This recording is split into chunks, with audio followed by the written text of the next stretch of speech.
요즘 장마철입니다. 저녁에 갑자기 비가 내립니다. 엄마는 고등학생 딸이 걱정이 돼서 아들에게 동생에게 우산을 갖다 주라고 해요.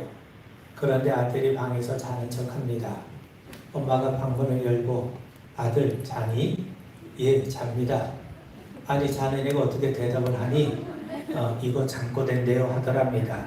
여러분, 게으름을 현대적으로 표현하면 귀차니즘입니다. 무슨 일이든지 귀찮게 여기는 사고방식 또는 생활태도를 말하죠. 뭔가를 하는 게 귀찮습니다. 사람을 만나는 것도 귀찮고 관심이나 간섭을 받는 것도 귀찮습니다. 뭔가를 배우고 싶지도 않고 일하고 싶지도 않습니다. 그저 편하게 방에서 이리 둥글 저리 둥글하며 시간을 보냅니다. 특히 매사에 무기력한 것을 오브로모포병이라고 합니다. 곤자로프의 소설에서 유래한 것으로 30이 넘은 지주의 아들 오브로모프는 대학까지 나왔지만 별로 하는 일 없이 집에서 종일 누워 삽니다. 옷도 입혀달라 하고 식사도 자기 방에서 먹여달라고 그럽니다. 연애할 마음도 없고 매사에 무관심합니다. 취미도 없고 무기력한 상태로 보냅니다. 오늘 자문의 말씀이 바로 그 모습을 우리에게 들려주죠. 10절, 11절 말씀을 보면 좀 더 자자, 좀 더 졸자, 손을 모으고 좀 더 누워있자 하면 네 빈궁이 강도같이 오며 네 곤핍이 군사같이 이르리라. 여러분, 게으름이라고 하는 것은 우리의 삶의 치명적입니다. 물이 흐르지 않고 고이면 썩는 것처럼 사람의 몸도 움직이지 않으면 건강이 악화가 되죠. 현대인이 앓고 있는 대부분의 질병, 거의 대부분은 게을러서 생긴 병이라고 합니다. 그뿐만이 아닙니다. 게으른 사람은 생각도 부패합니다. 부지런히 일할 생각은 하지 않고 요행을 바라기 때문이죠. 어떤 사람이 큰 빚을 지고 게으름만 피고 있었어요. 보다 못한 채권자가 그를 찾아가서 묻습니다. 당신 정말 돈 갚을 생각이 있긴 한 거요? 있고 말고요. 저는 당신의 돈을 갚기 위해서 세 가지를 생각하고 있는데 그 세 가지가 쉽지 않아서 아주 답답하다는 거예요. 아니 대체 그 세 가지가 뭐냐고 묻자 그는 세 가지를 이렇게 대답을 합니다. 첫째는 당신이 갑자기 죽어서 돈을 받을 수 없게 되면 좋겠고, 두 번째는 당신이 가지고 있는 자연증서가 분실되든가 불에 타든가 하면 좋겠고, 그리고 세 번째는 길을 가다 우연히 많은 돈을 주었으면 하는 것인데 그런데 운이 없는지 이 세 가지 중 어느 하나도 이루어지지 않고 있다고 한탄하더라는 겁니다. 결국 게으름은 몸도 마음도 심지어 그의 영혼도 망가뜨립니다. 그래서 오늘 하나님은 잠언을 통해 우리에게 말씀하는 겁니다. 6절에 보면 게으른 자여 개인에게 가서 그가 하는 것을 보고 지혜를 얻으라. 여러분, 어떤 기자가 미국 초대 대통령이었던 조지 워싱턴을 찾아가 물어요. 당신의 성공의 비결이 무엇입니까? 글쎄요, 나라고 별다른 것이 있겠습니까?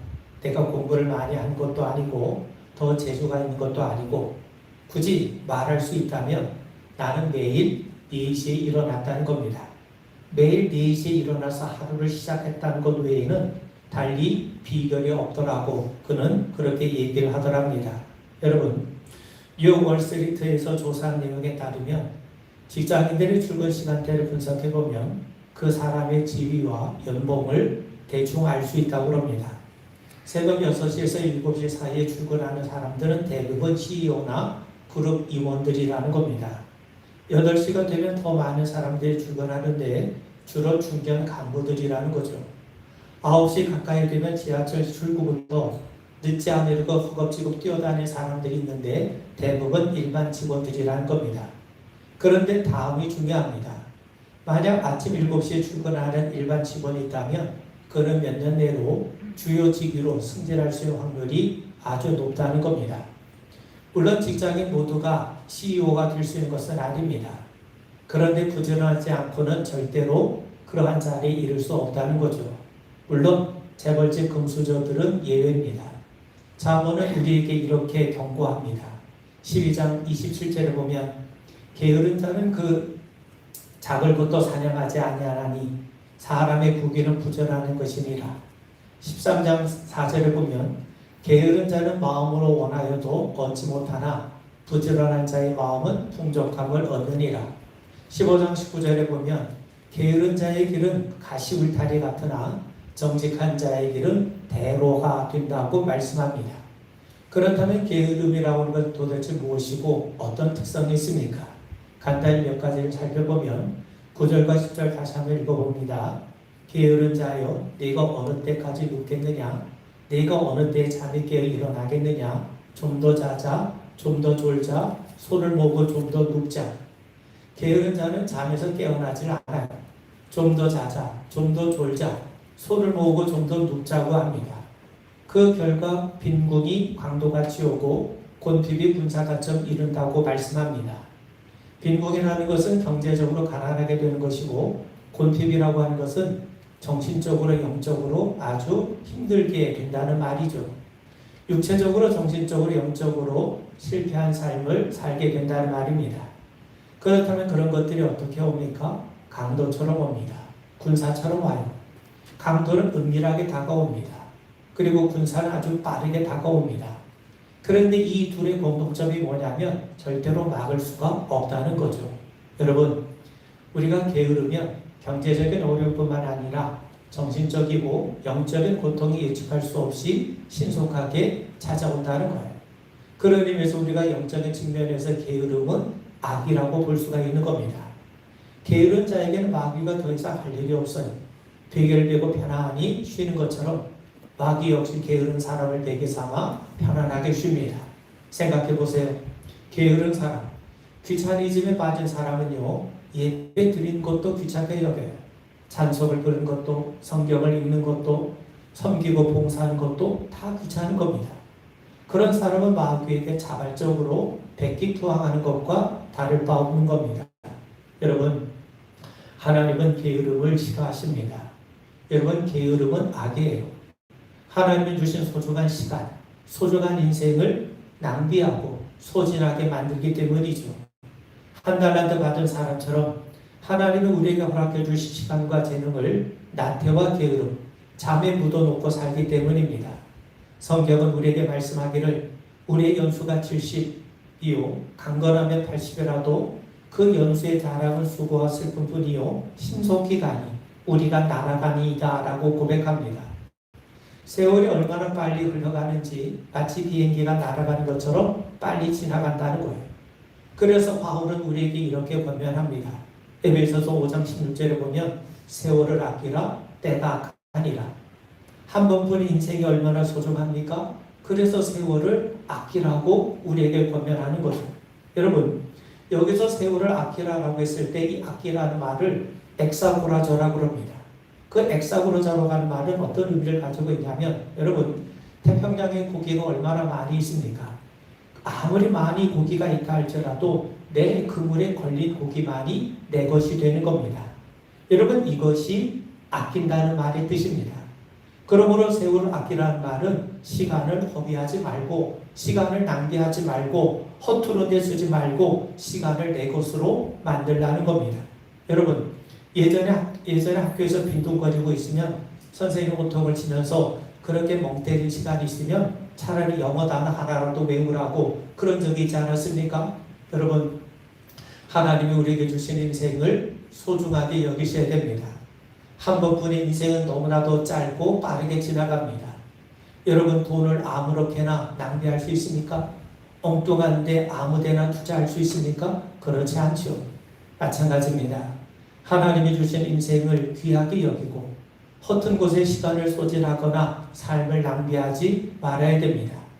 그래서 게으름이라고 하는 것은 단순한 잘못된 습관이 아니라 하나님 앞에서 악이 되는 겁니다. 또한 지혜로운 사람은 부지런해요. 반면 게으른 사람은 어리석습니다. 어리석은 부자는 많은 소출을 얻은 후 이제부터 먹고 마시고 즐기자고 하죠. 그런데 하나님께서 그날 밤에 그를 데려가십니다. 그는 내일 무슨 일이 일어날 줄 알지 몰랐던 거죠. 그래서 어리석은 겁니다. 여러분, 예수님의 비유 가운데 지혜로운 5처녀, 어리석은 5처녀 이야기를 잘 알지 않습니까? 5처녀는 언제 올지 모를 신랑을 맞이하기 위해서 기름을 준비해요. 그래서 지혜로운 5처녀입니다.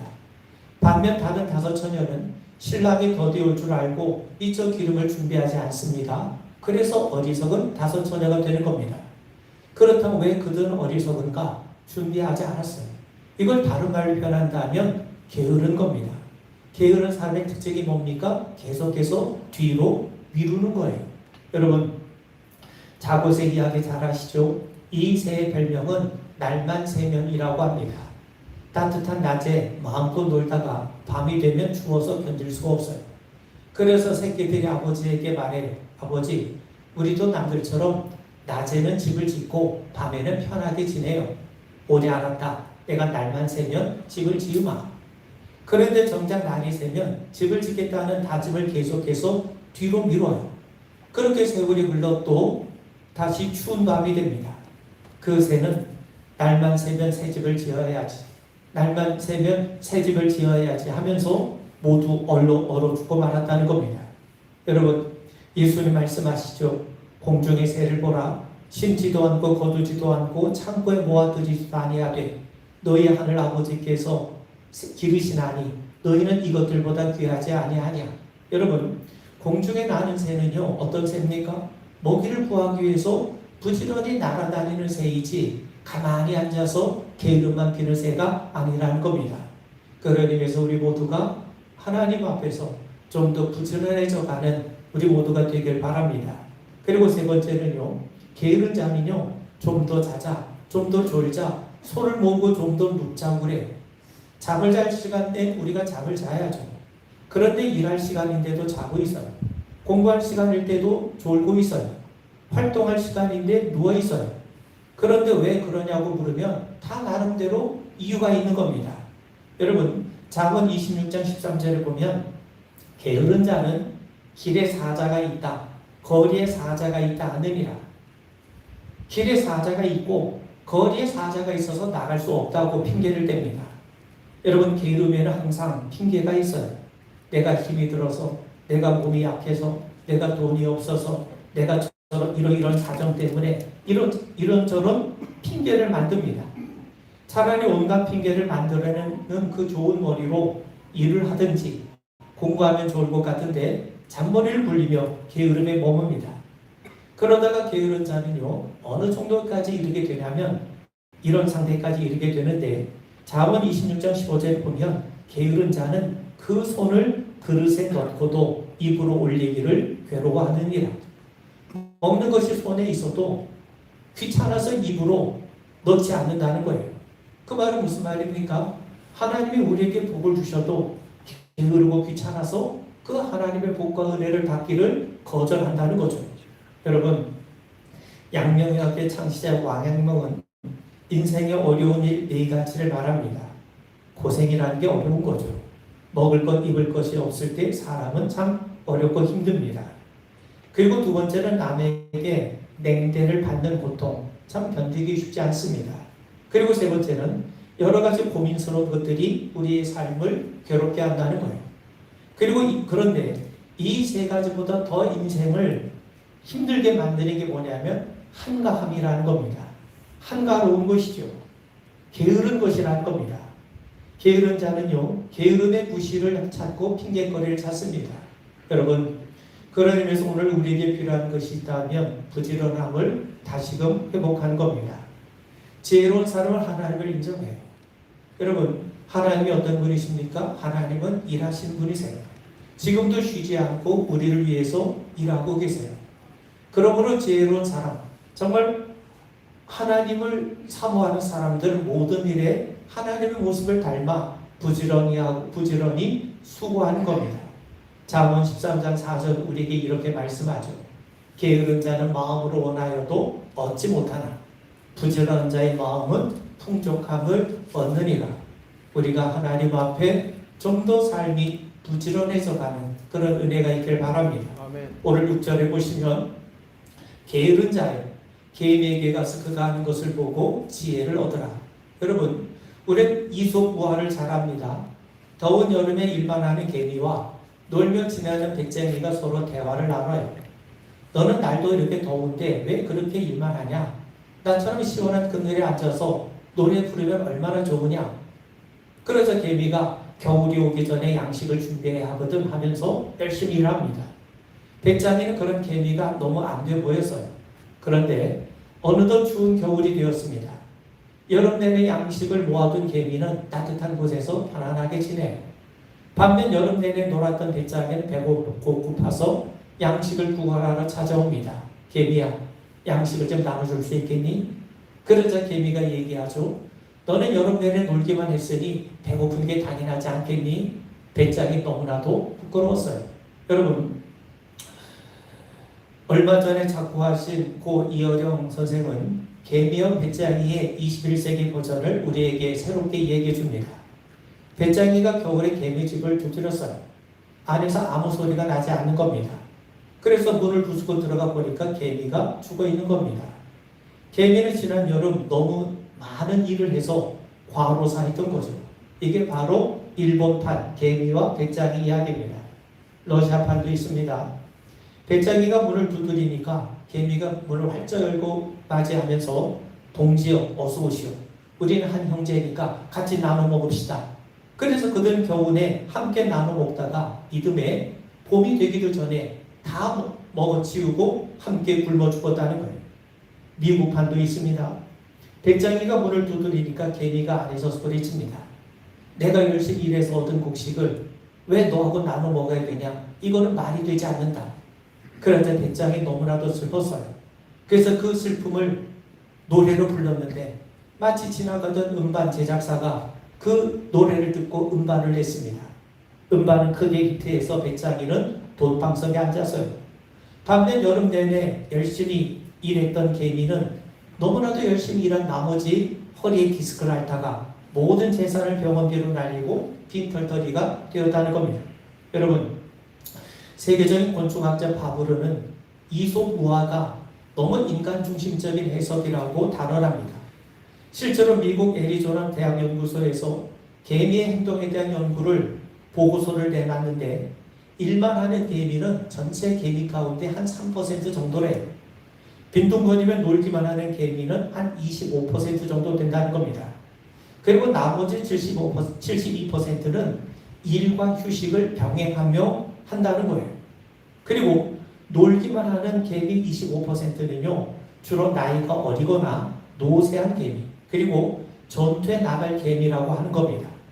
개미 세계는 이렇게 기능적으로 잘 분화되어 있고 우리 눈에 보이지 아니하지만 지도자도 존재한다는 겁니다.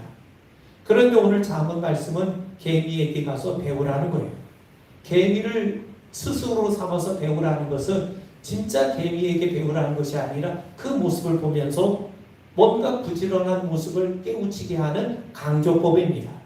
부지런함을 강조하는 거죠. 그렇다면 뭘 배우라는 겁니까? 여러분 7절 보십시오. 7절에 보면 개미는 두령도 없고 감독자도 없고 통치자도 없으되 그런데도 개미는 스스로 일을 해요. 누가 뭐라고 하지 않아도 스스로 일을 합니다.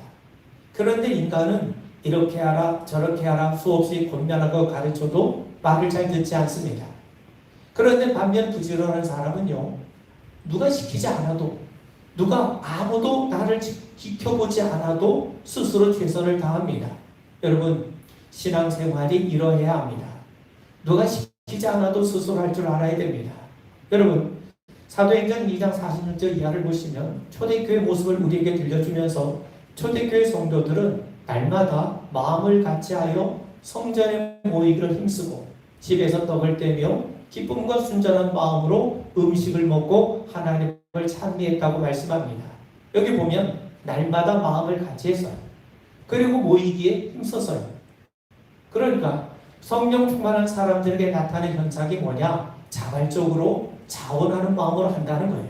여러분, 지혜로운 사람, 하나님을 경외하는 사람, 성령의 인도를 받는 사람들은 게으르지 않습니다.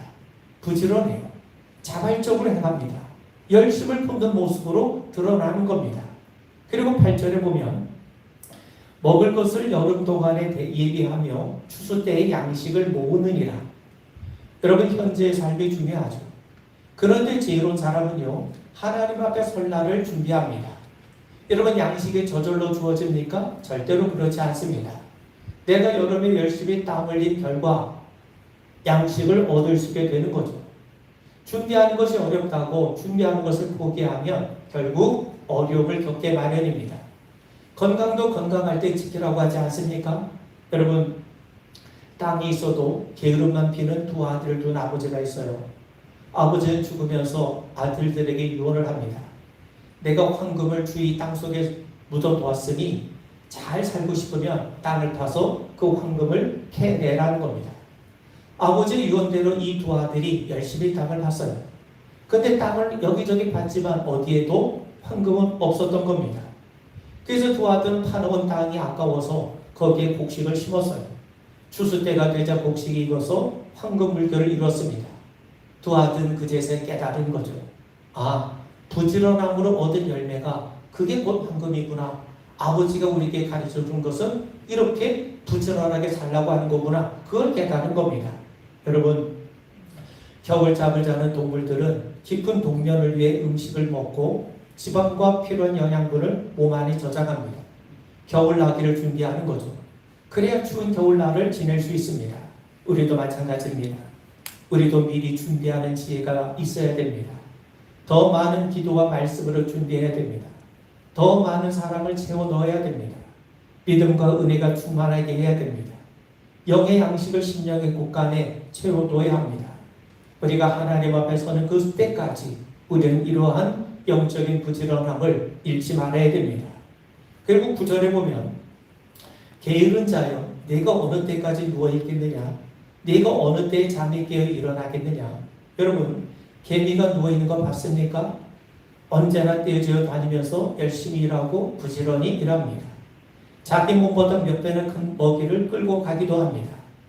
그 가는 허리가 아프다고 꾀도 부리지 않습니다. 개미의 그런 부지런한 정신과 자세를 배우라는 거죠. 여러분, 게으른 남자가 있어요. 그는 제주도 여자들은 남편을 놀게 하고 여자가 밖에 나가서 일해서 남편을 섭니다는 그런 말을 듣고 제주도 여자와 결혼을 합니다. 그런데 결혼한 지 며칠이 지나도 아내는 일할 생각을 하지 않는 거예요. 신혼초니까 그러려니 하고 지나갔는데 며칠 몇 날이 지나도 아내는 일할 생각조차 하지 않고 있는 겁니다. 이에 참다 못한 남편이 얘기를 하죠. 내가 듣기로는 제주도 여자들은 생활력이 강해서 남편을 집에서 놀게 하고 여자들 밖에 나가 일을 해서 남편을 섬긴다는 말을 듣고 내가 당신과 결혼했는데 당신은 어찌해서 부엌에조차 나가지 않고 있어 하고 묻습니다. 그러다 아내가 대답을 하죠. 밭을 팔아 논을 살 때는 쌀밥 먹자고 논을 사는 것 아닙니까? 제주도 여자가 육지로 시집 올 때는 놀고 먹으려고 왔지 그렇지 않은 뭐 때문에 육지로 시집을 오겠어 하더랍니다. 여러분, 전도서 10장 18절은 우리에게 이렇게 말씀합니다. 게으른 즉 석가래가 내려앉고 손을 놓은 즉 집이 새느니라. 여러분, 부지런함은 시대에 뒤떨어진 가치가 아닙니다. 부지런하는 것과 분주함은 다릅니다. 우리의 미래를 어떻게 헤아릴 수 있겠습니까? 오늘 우리는 부지런히 우리의 삶의 최선을 다하고 나머지는 하나님 앞에 맡기는 겁니다. 여러분, 이게 믿음이요. 이게 신앙 아니겠습니까? 마지막으로요. 우리가 게으름을 경계해야 하지만 무엇보다도 영적인 게으름을 경계해야 됩니다. 몸이 게으르면 생각이나 정신까지도 태만해지거나 나태해지기 쉽습니다. 그렇기 때문에 영적인 삶도 서서히 나태해져 갑니다. 사실 가장 게을러질 수 있는 부분이 바로 우리의 영적인 부분이에요. 특히 우리들 중에는요, 일상적인 생활에선 참 부지런한데 정작 신앙적으로 영적으로 게으른 경우가 허다합니다. 저는 두 가지만 권면을 드리겠습니다. 신앙의 분명한 목표를 가지셔야 됩니다. 잘 살아가야 되겠다, 이런 목표가 있어야 우리가 일도 하고 저축도 하는데 그런 목표가 사라지면 오늘 하루 어떻게 보낼까, 오늘 한 끼 어떻게 때울까, 이런 생각에 사로잡히게 되죠. 영적인 삶도 마찬가지입니다. 하나님이 우리를 부르셨어요. 우리는 그걸 소명이라고 부릅니다. 우리는 일상적인 생활 속에서 하나님을 드러내며 하나님 말씀에 순종하며 살아요. 이것이 하나님의 영광을 위한 삶입니다. 그런 목표가 분명하지 않으면 우리는 교회에 출입하는 것으로 끝납니다. 예수 믿으라고 하니까 그냥 믿는 거예요. 하나님의 뜻에 대한 관심은 사라지게 돼요. 그런 의미에서 여러분, 우리가 영적으로 나태하지 않고 영적으로 우리가 부지런해지려면 하나님이 우리를 부르신 그 부르심에 대한 분명한 소명, 그 의식을 가져야 됩니다. 그리고 두 번째는요, 영적인 자람에 대한 기대를 가지셔야 됩니다. 바울은 에베소서 4장 13절 이하에서 우리가 다 하나님의 아들을 믿는 것과 아는 일에 하나가 되어 온전한 사람을 이루어 그리스도의 장성한 분량이 충만한 데까지 이르리니 오직 사랑 안에서 참된 것을 하여 범사히 그에게까지 자랄지라. 그는 머리니 곧 그리스도라. 여러분, 하나님은 우리가 자라나길 원하십니다. 어느 정도 우리가 자라나길 원하시냐면 그리스도의 장성한 분량이 충만한 데까지 우리가 자라나길 원하세요. 여러분, 어떻게 우리가 그리스도에게까지 그리스도의 수준까지 자라날 수 있겠습니까? 할 수가 없어요. 그런데 그게 하나님의 마음입니다. 부모는 사랑하는 자녀들이 최고의 삶을 살기를 원하지 않습니까? 하나님이 우리를 사랑하시기 때문에 하나님의 마음도 그러하세요. 얼마나 우리를 사랑하셨으면 그리스도의 장성한 분량이 충만한 데까지 자라기를 원하신다고 말씀하시겠습니까? 그러므로 여러분, 부지런함의 영성을 가진 사람들은 영적인 성장에 대한 의지가 있어요. 이만하면 됐다가 아니라 늘 부단하게 영적인 성장을 도모합니다. 우리에게 이런 마음이 없으면 우리의 신앙은 늘 제자리에 머물게 됩니다. 그렇지 않으면 퇴보하게 되는 거죠. 수십 년 신앙생활을 해도 언제나 초보 수준을 벗어나지 못합니다. 그러다가 문짝이 경첩을 따라 도는 것처럼 주일에 교회만 왔다 갔다 하는 습관적인 신앙생활로 전락하게 됩니다. 이런 생활은 절대로 신앙생활하는 기쁨의 충만함을 알지 못합니다. 여러분, 이제 말씀을 맺습니다. 오늘 말씀을 통해 우리의 모습과 신앙을 돌아보십시오. 게으른 부분이 있다면 우리는 경각심을 갖고 고치셔야 됩니다. 우리가 영적으로도 이만하면 됐지, 이보다 더 어떻게 하나 하는 생각을 버려야 됩니다. 그 순간 교만이 찾아오고 게으름이 들어와 성장이 멈추게 돼요. 신앙이 자라지 않으면 하나님의 그 은혜의 풍성한 세계를 우리가 누릴 수가 없습니다. 여러분, C.S. 루이스가 스크루테이프의 편지에서 이렇게 우리에게 경각심 있는 이야기를 들려줍니다. 삼촌 마귀 스크루테이프가 조카 마귀에게 한 수 가르쳐 주는 내용이 나옵니다. 이게 마귀들이 사용하는 아주 교묘한 전략인데, 그 스크루테이프가 그 조카에게 자랑하는 조카야, 절대로 그리스도인들이 예수를 못 믿게 막으면 안 된다. 못 믿게 하면 그들은 오히려 더 악착같이 믿기 때문이다. 그러니 이렇게 해라. 교회 다니라고. 얼마든지 예수 믿으라고. 그런데 절대 너무 깊이 빠지지는 말라고 말이다. 적당히 예수 믿는 일이야말로 우리에게 기쁨이고, 미지근한 신앙인들은 지옥에서 즐기는 가장 좋은 구경거리가 된다는 거죠. 여러분, 소설이지만 정말 소름 돋는 이야기가 아닐 수 없습니다. 미지근한 신앙이야말로, 게으른 신앙이야말로 마귀가 가장 좋아하는 것이고 우리 신앙의 성장을 막는 최대의 적입니다. 마귀는 지금도 이 정도로만 믿고 더 빠지지 말어, 적당히 믿고 너무 깊이 빠지지 말어, 이렇게 우리를 속삭이고 있어요. 여러분, 게으름과 나태함에서 벗어나 성실과 부지런함을 회복할 수 있길 바랍니다. 무엇보다도 신앙의 나태함과 안일함에서 벗어나야 돼요. 바울은 말씀하죠. 부지런하여 게으르지 말고 열심을 품고 주를 섬기라. 하나님 앞에서 부지런하고 게으르지 말게 되길 바랍니다. 우리에게 주어진 기회, 능력, 현실, 이 모든 게 다 하나님이 우리에게 주신 선물이에요. 감사하며 부지런히 최선을 다하면 반드시 하나님의 놀라운 뜻과 섭리를 발견할 뿐만 아니라 하나님 베푸신 은혜의 풍성함도 함께 누리게 될 줄로 믿습니다. 우리 기도하겠습니다. 자비하시니 우리가 나태하거나 게으름에 사로잡힌 자가 아니라 늘 하나님 앞에 부지런하여 우리의 소명과 또 영적인 성장과 진보를 이루어가는 우리 믿음의 자녀들 되게 하옵소서. 예수님 이름 받들어 간절히 기도하옵나이다. 아멘.